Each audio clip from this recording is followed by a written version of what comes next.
La conscience. Une énigme fascinante qui intrigue scientifiques, philosophes et maîtres spirituels depuis des millénaires. Comment comprendre cette mystérieuse expérience intérieure? Est-elle le simple produit du cerveau ou existe-t-elle au-delà de la matière? Aujourd'hui, découvrons ensemble 3 visions majeures de la conscience.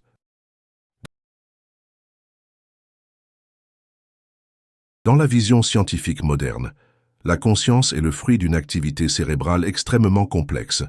86 milliards de neurones, 100 trillions de connexions synaptiques. Lorsqu'une personne meurt, son activité cérébrale cesse, et avec elle, sa conscience. Les neurosciences ont découvert que la conscience s'appuie sur des schémas d'activité rythmique, notamment dans la bande gamma du cerveau. Thalamus, cortex préfrontal, cortex pariétal, tout un ballet d'impulsions électriques orchestrant notre perception du monde.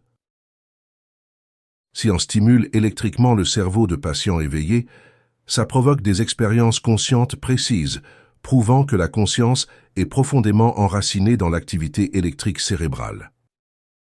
Les drogues, les lésions cérébrales ou l'anesthésie modifient ou interrompent la conscience en agissant directement sur la chimie cérébrale.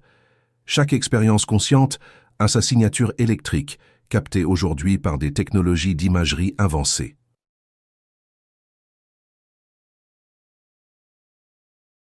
Mais la philosophie nous invite à aller plus loin. Pourquoi toute cette activité électrique doit-elle donner naissance à une sensation intérieure? Pourquoi sentons-nous quelque chose au lieu que tout cela soit purement mécanique? Les philosophes évoquent les qualia, qui désignent les expériences subjectives et individuelles de la perception, telles que la sensation de la couleur rouge, la douleur ou le goût sucré.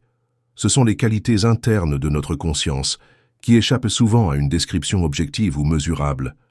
Ces sensations pures, la rougeur du rouge, la saveur du sel.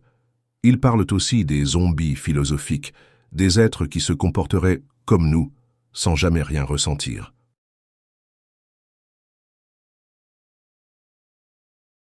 Dans la tradition orientale, la conscience est perçue comme bien plus que de l'activité cérébrale.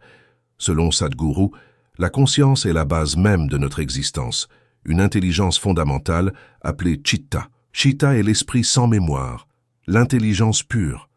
Cette intelligence est comme l'intelligence cosmique, simplement présente. Tout advient grâce à elle. Elle ne fonctionne pas à partir de la mémoire. Elle fonctionne tout simplement. D'une certaine manière, ce que vous appelez cosmos est un esprit vivant, non pas au sens d'intellect, mais au sens de Chitta, au-delà de toute mémoire et de toute pensée. La lucidité, notre état d'éveil ordinaire, dépendrait du cerveau.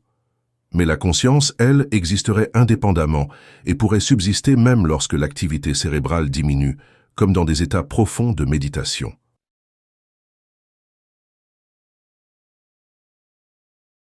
Ainsi, selon la science, la conscience est l'émergence d'une activité neuronale d'une complexité prodigieuse.